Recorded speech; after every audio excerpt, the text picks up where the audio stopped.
I think the biggest story about my journey to the Marine Corps and really how I sum everything up is when I was looking at joining the military, I looked at all the options that were available, and the Marine Corps was the one that presented itself as a challenge versus presenting itself as an opportunity. The Marine Corps looks right back at you if you're thinking about joining, and they say, this isn't something you just sign up for. You have to earn it. The title is earned, never given. And to me, that was a huge draw when I was deciding what I want to do with my life. I wanted to make a difference, and I wanted to do something impactful. And the Marine Corps said, maybe you have what it takes. Let's see.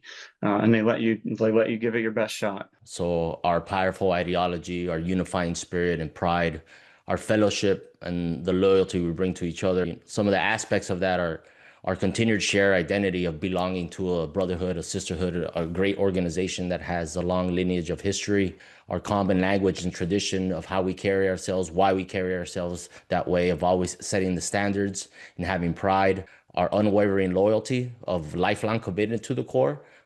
Our motto is once a Marine, always a Marine. And then being able to be that force multiplier of having strong cohesion of units that fight for what is right for the United States. So our unwavering spirit of the Corps keeps us ready. And I love that about the Marine Corps. I got a chance to go on patrol, live combat patrols with both of my sons, and one in Iraq and one in Fallujah when they were both young lieutenants.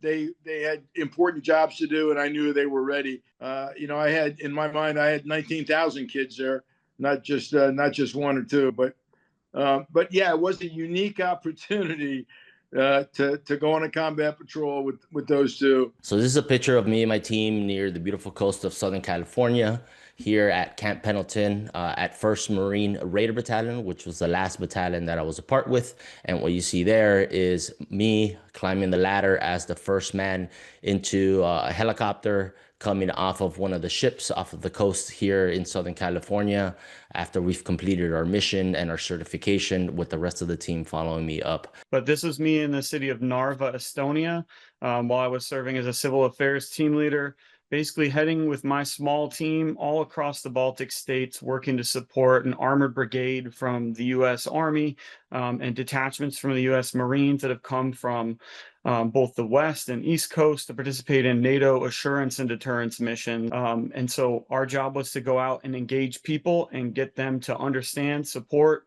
and really participate as appropriate in NATO operations in the country. Serving as a civil affairs team leader in the Balkans is where I found out about Spirit of America. And now I sit here today in Lithuania, where I, for the first time at Spirit of America, got to sit down with an Army civil affairs team leader who was bringing all the different ideas that he had to me. And it was an amazing opportunity to see that the work you do in uniform has long-lasting impacts, and that Spirit of America is involved in some very important work that people remember almost a decade after. We had a little town called Nowzad, which was just ripping, just thick with IEDs, and so many Marines lost their legs up there. And as we kicked the Taliban out, as we kicked the enemy out, and the city started to repopulate, we were having horrific IED attacks or IED events with the local kids and civilians. And we went to Spirit of America, and Spirit of America, sent us a team.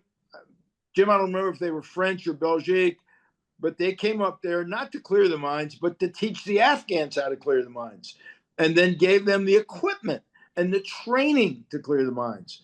And it was one of the most important things, because that entire city was repopulated, because people, again, felt safe, based on what the Spirit of America did. And for us, that meant we weren't fighting in that city, because the population came back and they didn't want the Taliban back. They didn't want any more IEDs. So, you helped solve a military problem.